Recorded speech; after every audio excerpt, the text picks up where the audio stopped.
안녕하십니까. 뉴스데스크 강원입니다. 제22대 국회의원을 뽑는 사전투표가 오늘 시작됐습니다. 도내에서는 지난 21대 총선 사전투표율을 뛰어넘어 사전투표 1일차 역대 최고치를 기록했습니다. 이송미 기자입니다. 오늘 오전 춘천 강남동 사전투표소. 사전투표 첫날부터 시민들은 소중한 한 표를 행사하러 왔습니다. 오전인데도 지역 주민들과 관내 거주자들까지 투표를 하러 온 사람들의 줄이 길게 늘어서 있습니다.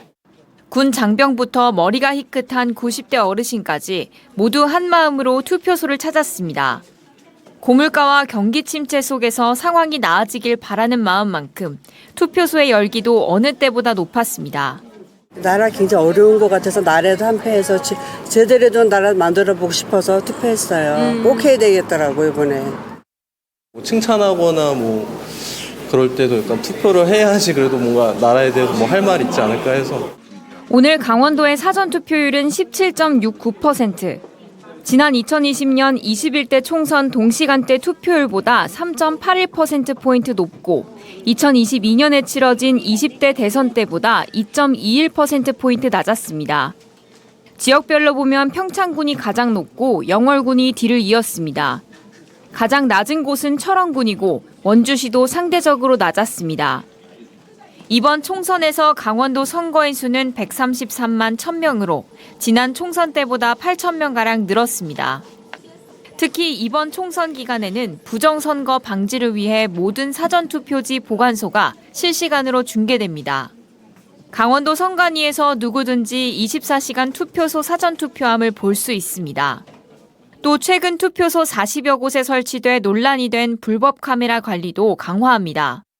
강원도 선관위는 최근 도내 사전투표소 193곳의 전수조사를 마쳤고 사전투표가 끝난 뒤에 추가 조사를 할 예정입니다. 저희 선거관리위원회에서 안전하게 관리하고 있으니 믿으시고 소중한 한 표를 행사해 주시기 바랍니다. 사전투표는 오늘과 내일 새벽 6시부터 저녁 6시까지 신분증만 있다면 어디서든 가능하고 본투표는 오는 10일에 치러집니다. MBC 뉴스 이송미입니다. 제22대 국회의원 선거 사전투표가 시작되자 강원도 내 여야 정당들이 투표 참여를 호소하고 나섰습니다. 더불어민주당 강원도당은 연일 지속되는 고물가로 민생은 더욱 어려워졌고 경제는 무너졌다며 무능과 무책임, 무대책의 산무 윤석열 정권을 바꾸려면 투표를 해야 한다고 강조했습니다. 국민의힘 강원도당은 이재명 대표의 강원도 비하 발언에도 불구하고 야당의 누구도 비판하지 않은 채 눈치만 보고 있다며 사전투표로 범법과 막말, 강원도 비하를 심판하자고 호소했습니다. 동해안 최북단 황금어장이라 불리는 저도어장이 오늘 개방됐습니다. 어선 점호 방식이 50년 만에 간소화된 가운데 첫날 140척의 어선이 조업에 참여했습니다. 박은지 기자가 다녀왔습니다. 아직 깜깜한 새벽, 해경 출장소에서 어업인들의 출입항 신고를 마치고 어선마다 인원과 장비를 점검하며 출항 준비가 한창입니다. 겨울 석 달간 닫혔던 최북단 저도어장이 고성군 어민들에 한해 열리는 날입니다. 기대는 하고 가는데 뭐가 있을런지 모르겠는데 올해는 너무 물건이 없으니까 글쎄. 고기만 많이 나죠. 더운데 지금 여기 이제 어로 한개선 밑으로는 고기가 아예 전문이 없어요. 바다 위로 서서히 동이 트고 어로 한계선에 도착한 배들은 해경의 호출에 따라 점호를 시작합니다. 18번 상진호, 18번 상진호. 예, 3명입니다, 3명. 처음 저도어장이 개방된 1972년 이래 배들이 줄지어 서서 일일이 눈으로 확인하는 시각 점호가 실시됐는데 불편 해소와 시간 단축, 사고 예방을 위해 50년 만에 통신 점호로 간소화됐습니다.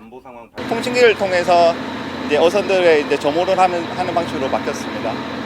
생각보다 이제 어민들께서 이제 협조도 잘해주시고 조업 지수도 양호했습니다. 조업 시작 사이렌이 울린 오전 7시, 어선 140척이 일제히 전속력으로 달려나갑니다. 북방 한계선에서 불과 1.8km 떨어진 저도어장에 도착하자 저마다 찍어둔 명당에서 낚싯줄을 풀고 당기며 조업이 시작됩니다. 동해안 최북단 황금어장 개방 첫날 모두 140척의 어선이 만선의 꿈을 안고 조업에 참여했습니다. 낚시를 던지는 손길이 한참 오가고 하나둘 묵직함이 느껴지면서 30kg에 육박하는 대문어도 모습을 보였습니다.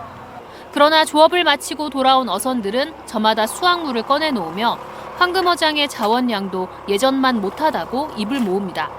오늘 어장 어떠신가요? 올라가면 올라갈수록 해마다 보면 양이 없어. 대부분은 잡아먹고 그만인데 취업을 방해하고 장래를 봐야 되는데 그거 한번 풀어서는 안 돼요. 장래가 없어요.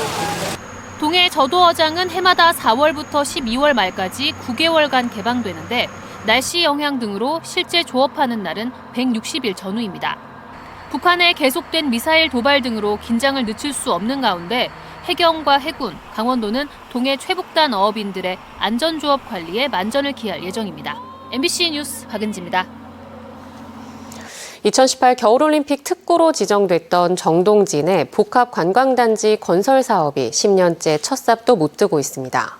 사업자가 법적 분쟁까지 휘말리며 사업 진행이 여전히 불투명한 상황입니다. 이준호 기자가 취재했습니다.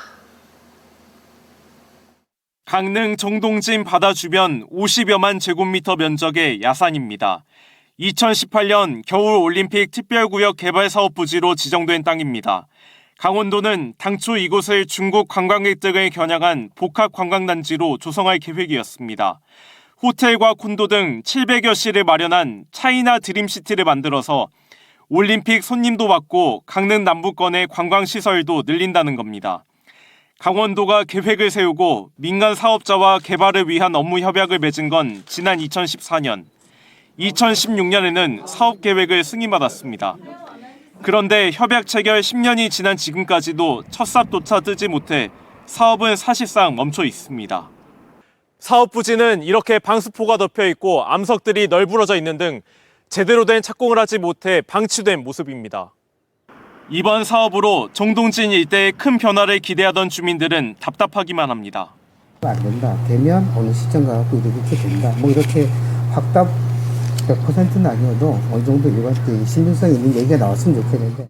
사업자는 한중 관계 악화로 사업이 한 차례 막힌 데다 이후 코로나 여파까지 겹치며 착공이 지연됐다고 설명하고 있습니다. 최근에는 진입로를 만들기 위해 확보한 땅 주인이 재산권을 행사하면서 소송에 휘말렸다고 덧붙였습니다. 사업자는 진입로 문제만 해결되면 관광단지 조성에 속도를 내겠다고 말합니다. 7천억 원 상당의 사업 자금을 마련하는 것도 홍콩과 대만 등 해외 자본 유치를 통해 문제가 없다고 밝혔습니다. 작은 부분들은 크게 저희는 우려 안 하고 있습니다. 그래서 지금 도에서만 여러 가지 인허가, 지금의 종합계획부터 시시계획이나 이 부분들만 해결되면 강원도는 사업자의 상황을 예의주시하는 가운데 진입로 문제를 해결하지 못하면 사업 실시 계획의 승인 기간 연장을 반려하는 것도 검토 중입니다. 사업 주체에서 그 진입로에 대한 토지 소유권을 확보하지 못한 상태입니다. 그 향후에 그 진입로 소유권이 확보가 되면 후속적으로 행정 절차를 진행할 계획입니다. 10년째 지지부진한 정동진의 차이나 드림시티 사업. 강릉 남부권의 큰 발전을 기대하던 주민들에게 실망을 안겨주고 있습니다. MBC 뉴스 이준호입니다.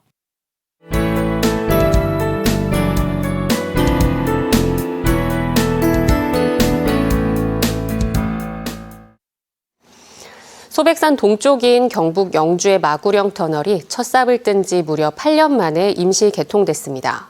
이 지역과 인접한 충청북도 그리고 강원도 남부권에서 경북 지역으로의 접근성이 다소 나아질 것으로 보입니다. 김서영 기자가 보도합니다. 굽이굽이 휘어진 산속 외길이 끝없이 이어집니다. 해발 800m, 소백산 동쪽 자락의 험준한 고갯길 마구령입니다. 영주시 부성면에서도 차로 꼬박 30분을 달려 산고개를 넘으면 같은 영주 지역이지만 외따로 떨어져 있는 마을 남대리가 나옵니다. 강원도 영월, 충청북도 단양과 바로 인접한 삼도 접경 마을인 겁니다. 그동안 영주 남대리 주민들에게는 험한 산길로 40분이나 달려야 갈 수 있었던 영주 시내보다는 강원도 영월, 충청북도 단양이 보다 일상적인 생활권이었습니다.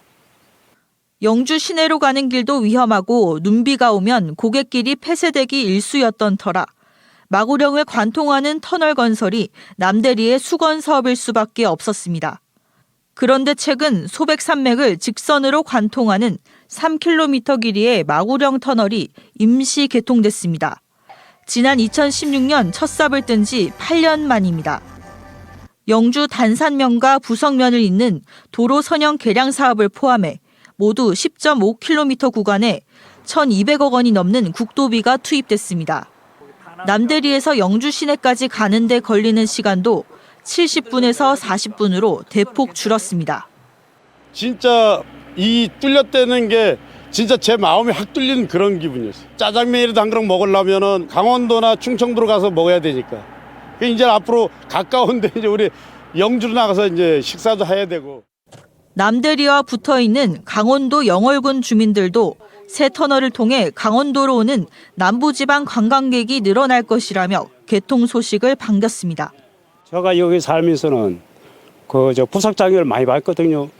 걸어서 곡식 짊어지고 가가지고 팔고 오고 이랬는데 이제 터널 되면서는 얼마나 반가운지 몰랐지. 앞으로 경북에서 일로 많이 넘어올 거래요. 기존에 사용하던 마구령 옛길은 콘크리트 철거와 성토 등 백두대간 생태 복원 작업에 들어가면서 역사의 흔적으로만 남게 됩니다. 마구령을 넘어 시장을 가고 학교에 다녔던 주민들은 시원섭섭한 마음으로 옛 마구령을 추억했습니다. 걸어서 2시간 반을 가서 부석면에 가서 장을 보고 짜장면 한 그릇 먹고 죄가 없어진다니까 어저께 솔직한 말로 좀 동네 분들은 좀 몇 분은 좀 우시기도 하고 다니던 길이 영원히 이제 폐쇄가 다시는 못 다니잖아요, 우리가 이제. 경상북도는 오는 5월 충청북도, 강원도 등 인근 지자체와 함께 마구령 터널의 정식 개통식을 열 예정입니다. MBC 뉴스 김서연입니다.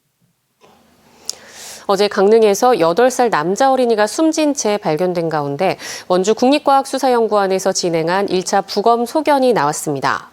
강릉경찰서에 따르면 국과수 부검 결과 사망 아동의 왼쪽 눈부 위에 피하 출혈이 확인되지만 사망에 이를 정도의 외상은 아니고 그 외 사망에 이를 만한 장기 손상은 없는 것으로 확인됐다고 밝혔습니다. 국과수는 앞으로 사망 아동의 질병 등을 확인하기 위한 조직검사와 혈액검사를 진행할 예정이라며 추가 소견은 한 달가량 시간이 걸릴 것으로 예상하고 있습니다. 강릉경찰서는 아동 폭행이나 방임 등 모든 가능성을 열어놓고 관련 수사를 이어가고 있다고 밝혔습니다. 정부의 의과대학 학생 증원 발표로 도내 의대 지역인재 전형이 확대될 것에 대비해 강원도 교육청이 수험생들을 위한 맞춤형 진학 프로그램을 운영합니다. 강원도 교육청은 5월부터 찾아가는 의대 진학 설명회와 전략 과목 주말 동행 특강, 의대 치대 한의대 입시 전략 설명회 등 6개 프로그램을 운영합니다. 강원도 교육청은 군 지역 학생들을 우선 지원하며 강원 진학지원센터 상담교사단과의 상담도 연계 진행한다는 계획입니다. 산림청이 산불 경각심을 높이기 위해 지난해 4월 전국에서 동시다발로 발생한 산불 대응 과정을 기록한 백서를 발간했습니다. 400쪽 분량의 백서에는 시간대별 산불 확산 과정이 도면으로 구성돼 있고 지역별 산불 발생부터 진화 완료까지 산불 대응 단계별 과정과 복구 계획 등이 담겼습니다. 지난해 4월 2일 하루 동안 35건의 산불이 동시다발적으로 발생했고 다음 날인 3일에는 100헥타르 이상의 대형 산불 5건이 발생했습니다. 만취 상태로 해안가 도로를 역주행한 혐의로 차량 운전자가 경찰에 붙잡혔습니다. 속초경찰서는 어젯밤 11시 50분쯤 강릉 주문진에서 속초 방향 7번 국도를 타고 15km 거리를 달리며 역주행 등을 한 혐의로 40대 운전자를 붙잡아 조사하고 있습니다. 이 운전자는 검거 당시 면허 취소 수준의 음주 상태였던 것으로 드러났으며 경찰은 정확한 사건 경위를 조사 중입니다. 강원뉴스 마칩니다. 시청해주신 여러분 고맙습니다.